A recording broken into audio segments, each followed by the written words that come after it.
Teclis, apparently the twink wizard, according to Pancreas. He's the hottest elf. I thought people like Marathi. Wizards are cool. A lot of people might say the wizards are just cowards too weak to pick up a sword, and there are times that they have a point, admittedly. Yes. That being said, when you have a wizard on your side who casts Fireball and wipes out an entire regiment of enemies in front of you, most people tend to conveniently forget how poorly they think of wizards most of the time, at least until the battle's ended. When the mage on your side has the ability to turn a mountain inside out before entombing you in whatever counts as his insides now, most people tend to at least wait a brief moment before running their goddamn mouth. That's not to say such mages are immune to criticism, it's just that at a certain level of power, it's kind of hard to make fun of them for being weak. Physically weak, maybe, but in terms of a more generic description of being powerful, well, let's just say that when it's being aimed at you, power word kill is not something you hear more than once. And with all that being said, I think it's high time I made a video about Teclis. A moment of your time before I begin speaking about an elf character for the next 15-ish minutes. Do you know another setting that has elves, and indeed what other game you can play right now that has plenty of elven champions to wield? Raid Shadow Legends! And while I've got some other things to talk to you about than elves, rest assured there's plenty waiting for you in the world of Raid. Valentine's season is upon us. The day might have passed, but the spirit is still in the air, mocking my single ass once again. But fret not, because Raid has some couples in its ranks that can boost your team's fighting ability with the power of love and brutal combat. Let me give you the top 3, chosen by me for an extensive list of criteria I've come up with. 1. Seducer and Tempris. Seducer can place damage reduction buffs on all allies and a block damage buff on top of it. Tempris can take an extra turn. Kind of a letdown, but her name is Seducer, so it still fits the Valentine theme. 2. Xavier and Bellinor. Aside from them being elves, already the perfect couple, when they're on the same team, they unlock the ability to take up to 4 debuffs from one enemy and spread them around to the rest of the enemies. I don't know why, but that's insanely funny to me. Imagine if I just started throwing my diabetes at people. That's what I'm picturing. And 3. Siphi and Rhodos. When on the same team, this dynamic duo can not only reduce damage received from bosses, but remove all debuffs at the start of their turn. Is this why I picked them? Nah, I just like spooky ghosts. Sure, they're an effective combo to use, but ghosts are cool, and that's about all I needed to think about when placing them. Besides living vicariously through these power couples, you can get some goodies this Valentine's season. For new players, as long as you download Raid from my links below and head to raidlovequest.plarium.com and enter your player code, you can not only win Valentine-themed champions, but even up to $1,000 worth of Amazon gift cards through the minigames there. And if you're an existing player, fear not. Head to the same link where every player can find a promo code STValentine23 to get a nice little Valentine's Day gift just for you. The event is running until March 14th, so make sure you get on it. And one final thing just to sweeten the deal. While I try to decide if that was a Valentine's Day pun or not, if you use either my link in the description or the QR code you can see on screen extra big right now, you can get not only the epic champion Jotun, but several other goodies you can also see on screen, totaling to $35 worth of goods. Rewards are available for new players only, so download Raid now and I'll see you there. Alright, time to learn about the end-all, be-all of elven mages. Teclis is Tyrion's twin brother and a descendant of Anarion, a high elf who helped save the world by drawing a sword that almost every god on the planet was desperately telling him not to do. Even the Chaos gods. Because his great-a-lot-of-greats grandpa pulled this sword, he and his brother are cursed. Tyrion got the curse in the form of being Gollum for the Sword of Cain. Meanwhile, Teclis was born with magical tuberculosis. Not kidding on that, by the way, it's described as consumptive, which is an old-timey word for the disease. Because of this, Teclis had 3 hobbies as a child. They were, in order, coughing himself into a coma, having Tyrion and their maid take care of him in between hunting trips and flirting with high elf women, and being experimented on by elven healing mages because if they accidentally killed him, there was always the other brother to keep the bloodline going strong. Yikes. When they both came of age, it was time to go to Lothern and learn the tools of the high elf trade. Tyrion learned how to be a charismatic, friendly master of all forms of warfare. Teclis got to read some books and maybe learn how to cast magic missile if the effort wouldn't kill him. He got to be an introvert. The greater demon of Slaanesh, Nakari, manifested to kill them both, and then Assyrian himself said nuh-uh and sent her ass back to the realm of chaos. Because sometimes it's okay for the good guys to get a deus ex machina, especially in a fantasy setting, because in those it's usually literal. Shortly after that, although we're talking about elves right now, so shortly after is anything from a week to several decades, Malekith and the Dark Elves decided that now was as good a time as any to invade Ulthuan again. I mean, they only have to win once, right? Tyrion and Alariel got into some deep shit pretty quickly, while Teclis was just kinda hanging out, doing his thing, you know? He had started taking magical potions to survive, and they helped him stand upright, so that was an uptick in his life. Good Then for some him. people told him that surely Alariel and Tyrion were dead, and Teclis said, nah, they ain't. Not Tyrion, at least. They had a magical empathic link, because elven twins just get that, I guess, so he was entirely cool. certain that they weren't dead. And because this was before the end times and established characters weren't being obliterated every few seconds, he was right. So Teclis made a pretty damn good sword for someone with 0 prior blacksmithing skills, and was given the War Crown of Saffrey, which is a fancy headpiece that makes some magic better. He went on a journey to find them, and he did. He also found who else but Nakari, back at it again trying to kill the Everqueen and his brother. She was there because the Dark Elves decided that making deals with the goddess who wants nothing more than to eat elven souls was a good long-term arrangement. Then Teclis said power word kill, and much like I said earlier, Nakari had enough time to go power word what before she was once again removed from this realm of existence. As thanks for the rescue, Alariel gave Teclis the Staff of Lilith, the goddess of magic. When he holds it, his magical tuberculosis goes away. Yay! Things just keep coming up Teclis. There was, of course, still a massive Dark Elf invasion they had to deal with, so Tyrion started cleaving his way through everything in his path while Teclis sat in the back going, I cast Chain Lightning every few seconds just to really make sure the Dark Elves appreciated trying to invade Ulthuan again. Alariel, meanwhile, she was there, I'm sure, doing something ever-queenly most likely. Malekith himself tried to intervene and take down Teclis, whereupon Teclis reignited the flames of Assyrian that burned him thousands of years ago. This slightly hurting him, Malekith decided to throw himself into the realm of chaos just to get away from Teclis. And then the rest of the Dark Elves and their chaos allies died, the end of that story.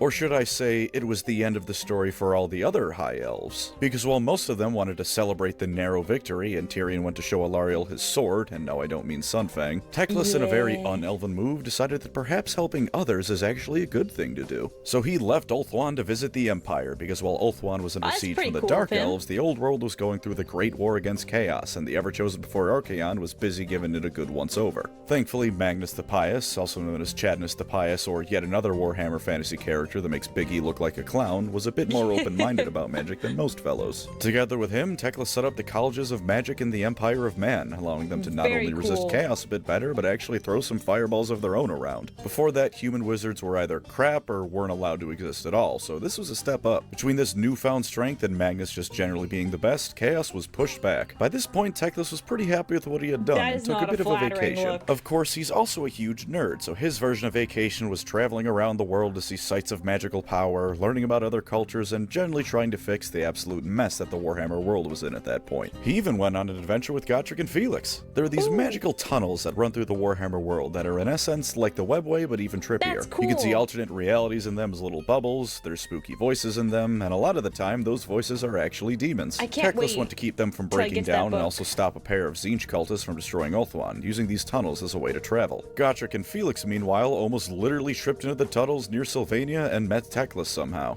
A contrived reason for a story? Yeah, maybe a little bit, but who cares? It's awesome. Naturally, Gotrek tried to kill Teclis, but because Felix was in some trouble, he held back. After Teclis rescued Felix, they went I'm reading. I saw this. I was paying attention. Pancreas. I'll comment that.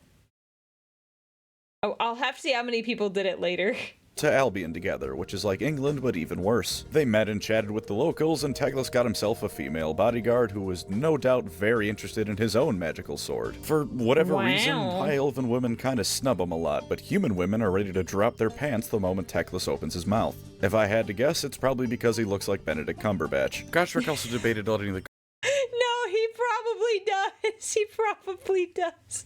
cultists win because it meant Ulthuan would sink, and that means a lot of dead elves, but thankfully smarter heads prevailed. Smarter heads being Felix, I should add, because when there's a dwarf, an elf, and a human in a fantasy story, the only reason the first two will work together is because a human is there to remind them to stop being morons. Then Gotrek murdered a giant and got back to the ground by firemen sliding down its ocular vein he ripped out of its skull. Teclis did fight two massively powerful Tzeentchian sorcerers while that happened, but when Gotrek is being Gotrek, it's hard for anyone else to be anything other than a footnote. After his miscellaneous travels, where he went pretty much everywhere the Warhammer world had to offer, Morathi tried to kill him with an assassination attempt. Didn't work, but it still hurt the guy. I like to think it went like it always did, and he got shanked with a knife before going power word kill, and then the Dark Elf went power word what before being obliterated. Also, if you're wondering, yes, I am imagining this happening like in Team 4 Star with the Kaioken joke. For a while after that, he just hung around Safari, doing magical research, filling up Lilith's boobs because they are blatantly a part of the staff he has, and occasionally going out into the world to lead the High Elves to victory. Occasionally meaning whenever someone played him in their Warhammer fantasy army. He was crowned High Lore Master after the last one died, and for a while, that was what Teclis was up to. There was also Storm of Chaos, where he showed up to help the Empire and obliterated Be'lakor and his entire army with a single spell, but that's neither here nor there.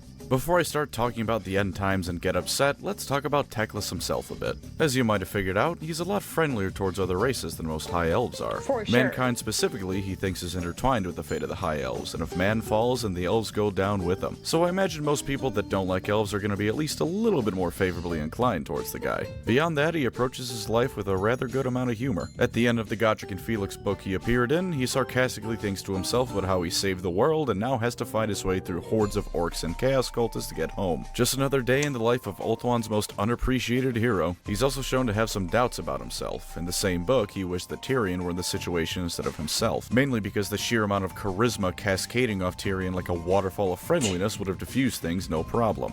The difference between introvert and extrovert siblings. Understandable and relatable. I don't think he's giving himself enough credit, but at least he's kinda humble. And to throw my 2 cents in, he's very much right about understanding that the elves need mankind and vice versa. That very line of reasoning was why he set up the magical colleges in the Empire. And once again, to go to Godric and Felix, Teclis and Felix were discussing the nature of the world and how the old ones.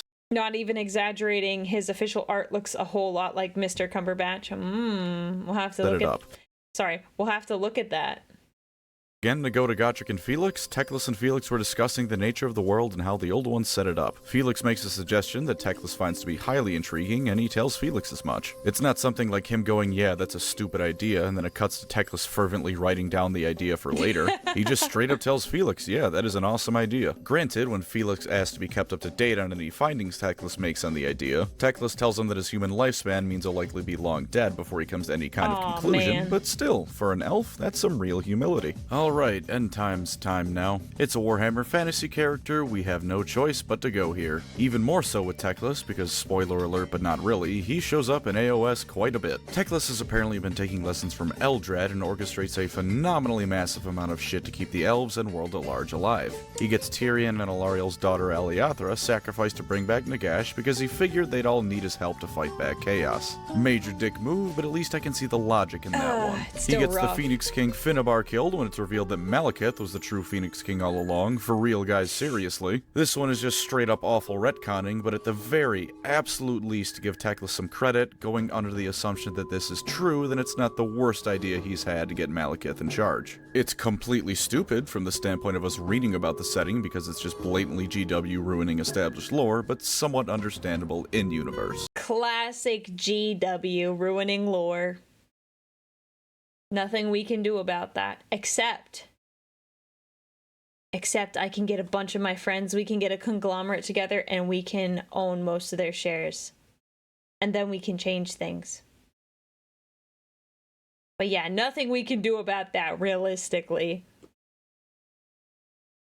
Also, yeah, I'm gonna fight you on this, Eli. Malekith is not the true fucking Phoenix King. He also comes with a plan to harness the winds of magic into 8 individuals known as incarnates, all of whom are elves because Teclis may have accepted humans are necessary for survival, but he's not about to give them unlimited magical power. This plan goes pretty badly. Marathi and Tyrion screw it up, and what ends up happening is that he binds the Wind of Light to his staff and the Wind of Life to Alariel, as was intended. Malekith gets shadow instead of fire like he was supposed to, and all the rest of the winds are just out in the wild somewhere, and as far as Teclis knows, they could have possessed a particularly aesthetic rock. Also, the vortex is unbound, and Ulthuan sinks into the ocean. Big L for the High Elves. Yeah, then we flash forward into the end times. Teclis proposes an alliance with Nagash, which everyone hates, but they're somewhat willing to do it. Nagash tells him to go to hell, but then does it later himself so he can claim that he had the idea and not Teclis. Teclis rips out the flame of Ulrich from underneath Middenheim to revive Tyrion after he got killed for being angry over his daughter being murdered and his entire country seemingly betraying him for their sworn enemy. God, Tyrion, don't overreact, it wasn't that big a deal. Yeah. This action not only dooms Calm Middenheim to down. fall to Archaon's hordes, not only gets rid of one of the only remaining gods actively holding back chaos, but also allows Archaon access to a third portal of the old ones that was underneath Middenheim and giving him a very convenient way to destroy the world once and for all by turning it on. This is not only stupid in-universe, it's stupid out-of-universe. I hate the end times. Sorry, that's just a verbal tick of mine I get whenever I discuss the end times. I hate the end times. Funnily enough, Ulrich possesses one of his followers with a little strength he has left and calls out Teclis on his bullshit. Teclis tells him to his face that the Age of Gods is over, which would have been an absolutely stone-cold badass line to say directly to a god's face if the rest of the end times didn't happen. Teclis teleports all the incarnates to Middenheim, but he screwed it up and they just kinda teleport all over the place without any organization. Teclis lands at Archaon's feet. Very unfortunate. Oh. He makes fun of him, and then Archaon punches him in the face and knocks his lights out. Eventually, he meets up with the other incarnates, and together they start trying to enact one last ritual to save the world. Oh, but before that, he teleported Grimgor Ironhide and his entire army consisting of every orc and ogre left in the world to Middenheim. Now that would be a real convenient spell to have in D&D. 9th level spell called Summon Orc and Ogre, and it just makes every single one of them in the campaign magically appear there if they fail a spell save or something. I'm sorry, I'm going off topic to avoid having to keep talking about the end times. That's insane. Anyways, the ritual was working until one of the incarnates died, so Teclis took that guy's power into himself on top of the one he already had in his staff. This starts tearing him apart, but he holds it together long enough that it looks like the ritual will work. And then Manfred von Karstein stabs Balthasar Gelt in the back. I've mentioned it before on this channel, but every time I come across a chance to cover this bit of lore, I can't help but emphasize it. Just because of how much of a stupid, arrogant, treacherous little weasel Games Workshop was here. Sorry, did I say Games Workshop? I meant Manfred. Regardless, Teclis tries to take Gelt's wind of metal into him on top of the other two, but if 2 winds were causing him trouble, then 3 was definitely not a good idea, and he explodes. He died right before the end of the world, and right before Tyrion avenged him by giving Manfred a prostate exam using Sunfang. And then suddenly, Age of Sigmar. Teclis is a god now, and he no longer requires magical potions and a special staff to stay alive. Now And to top off even all that, he found Tyrion after just a little bit of searching around. Tyrion was also a god, and was blind because he got into a staring contest with a spirit that embodied the very concept of light and wasn't about to puss out of a challenge, but he could see through Teclis' eyes. So thankfully they've not only mostly forgiven each other, but Teclis isn't the same kind of god as Zeus is, otherwise things would get real awkward for Tyrion. It'd be real awkward if the person giving you eyesight was someone you hated, even more awkward if every time you opened your eyes, or their eyes I guess, they were porking someone as a swan. After this, they found Malekith and Marathi. Malekith decided to fuse with his dragon or something, because he's a scaly now. With their help, they came together to beat the snot out of Slaanesh and reclaimed elf souls from the end times. And while I cannot confirm this, because for the life of me I can't find the original passage containing this lore, I have read online that there's a possibility that some of these elven souls are perhaps a bit more alien than they should be. Indeed, given that the warp is the warp, some of the souls taken from Slaanesh may not be elves, but Eldar. Or that's just something someone made up, and I'm parroting garbage back at you. I'm gonna consider it canon either way, because I think it's funny when the settings interact, and all the hype/outrage such a thing causes. Now, since I've covered Teclis a bit in the Lumineth faction video, I'll keep his AOS lore relatively brief since I was just talking about it. Teclis tried to recreate the High Elves, failed and made the emo Ideneth instead, failed a couple more times, and then eventually created the Lumineth Realm Lords. He also made a bunch of things called Enlightenment Engines to speed up development in all the I will say, this is probably one of my favorite minis mortal realms. here, because of like the cape. The water cape is just gorgeous. Gorgeous. Gorgeous. And this giant turtle. Pretty freaking awesome too, I won't lie. He's always been about cooperation between everyone. Sigmar secretly dicked around with them a bit, but Teclis doesn't seem to mind too much if he's aware of it. Or he's picking and choosing his battles since he has enough to deal with already. The Lumineth did the funny fall of the Eldar thing, only not quite as catastrophic, so Teclis talked to the moon for a month, and when he came back, he changed their entire society. Might seem a bit drastic, but they were kind of going through the apocalypse, so I understand they were willing to try anything. He then went to work solving all of the major problems the mortal realms faced at the moment, because he is an elf and naturally knows best. He made sure that the Necroquake only kind of catastrophically damaged the Lumineth and Hysh, and then proceeded to fight Nagash. Can you take a guess what unoriginal joke I'm going to make again? Power word kill! Power word what? Granted, Nagash is the god of the dead, so it didn't, kill him, but it did its job well enough. The fight crippled Teclis, sure, but like I said in the Lumineth video, that's just a return to form. It's hard to argue he's weakened because I know what he was like in fantasy, and he's sure as hell still doing better than there. Something also evidently happened to him where he had to split his soul in half and the other half is just gone, but honestly, I still think he's in a better place than fantasy. Weird. He helped really Aurelia like dispel the death magic across reality, and he's been meditating on how to fix the rampaging beast energies and similarly rampaging hordes of destruction that have been making things slightly difficult for everyone. As I said before, the Lumineth greatly respect him, but find it more productive to just talk to the moon spirit he travels with, and as I also said before, I still find this to be incredibly funny. Sorry, God, but I have better sources of information to draw from. After all, Teclis' source is Selenar, but Selenar's source is I made it up. And as we all know, I made it up is the end-all be-all of sources. Before I do his do or don't, I'd like to briefly talk about something I desperately want to see regarding Teclis. I want him to once again meet Gotrek.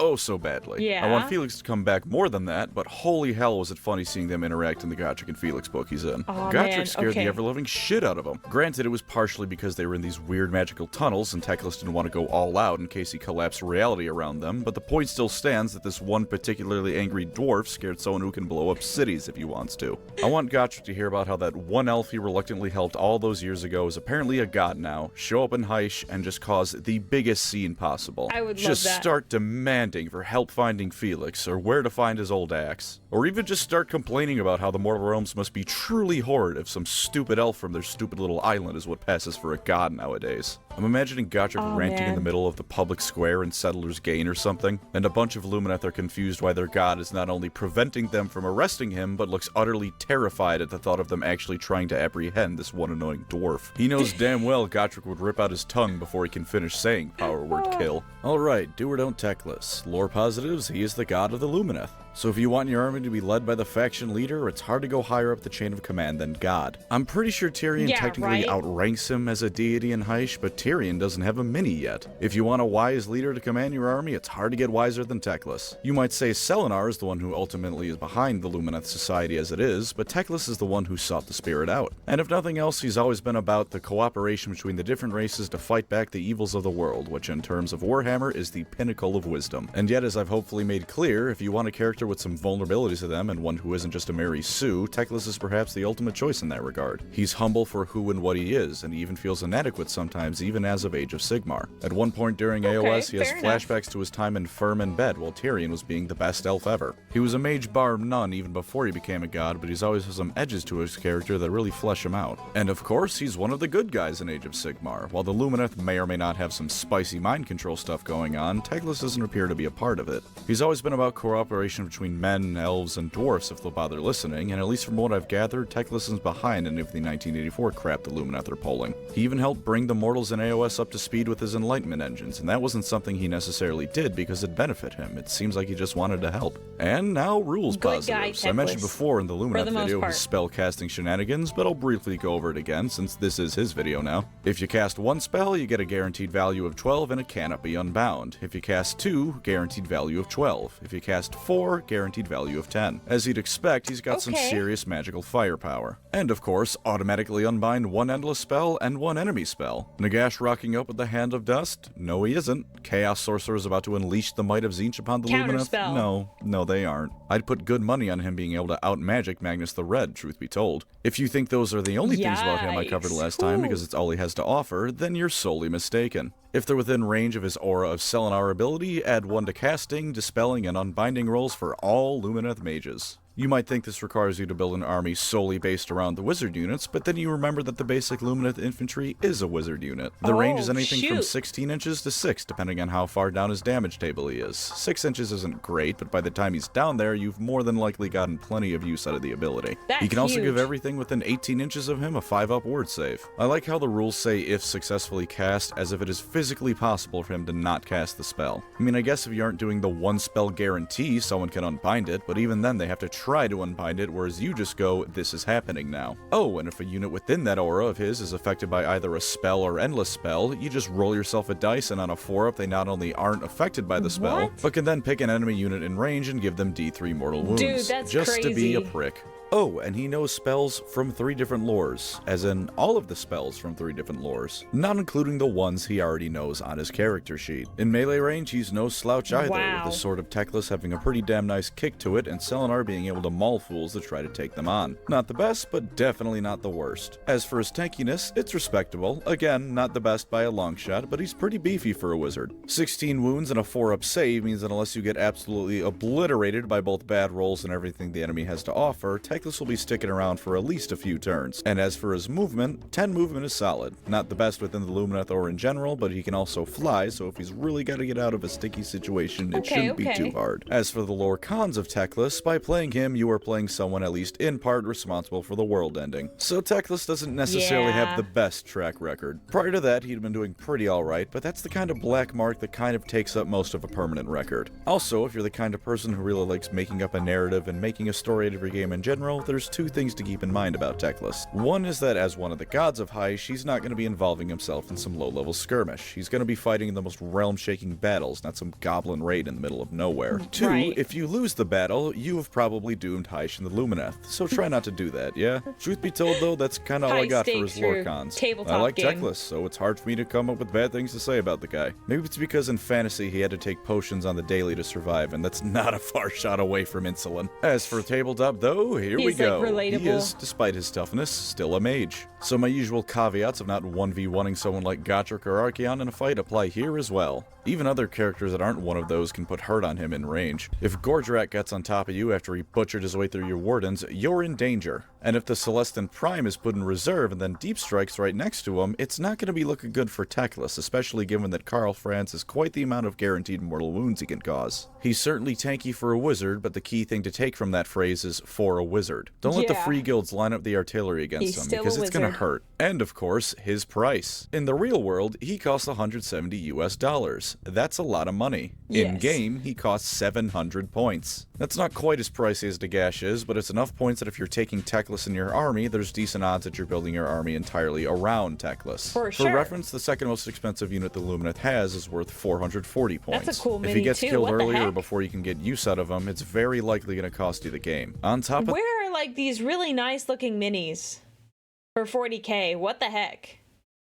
that 700 points means that you do not have much room for other units, even in larger games. If you only want to use Teclis as a source of DPS, you can probably find better options, at least in terms of pricing. With the big cow monster, even if you include a stone mage to support it, you're still going to have over 100 points more than if you'd taken Teclis. Eltharion not only hits harder in melee, but despite having less wounds, he's tankier because he has a higher save and halves melee and missile damage. And if you're fighting Chaos, Lyriel Uthrali isn't bad at all because he does more damage to them with his Demonbane weapon, as well as only being 170 points. So if you want balls to the wall magic, you want Teclis. But if you want to lean a bit more into the traditional warfare with the Lumineth, there's a lot of options that are probably going to suit you more than he does. But wait, I'm not done, because Teclis is in Total Warhammer, baby. He is a fantastic wizard, if not the best in the game, then top 3 easily. Much like he did in lore, he can just vomit out Chain Lightning. He can also unlock all of the 8 Winds of Magic's passive special abilities, which means every time he casts a spell, he buffs his army and debuffs the enemy. As for how I recommend using Teclis, it's very simple. Download the Recruit Defeated Legendary Lords mod, because playing an actual campaign as Teclis is suffering. As is well known, he was part of the Lustria Thunderdome in Warhammer 2. In Mortal Empires, he had no one to confederate with in Lustria, and almost everyone there either wanted to kill him or was a lizardman going to capture settlements he wanted. If you tried to declare war on them and take them back, the lizards would come together to beat the shit out of you, assuming Harkon or Lokir hadn't already been doing that.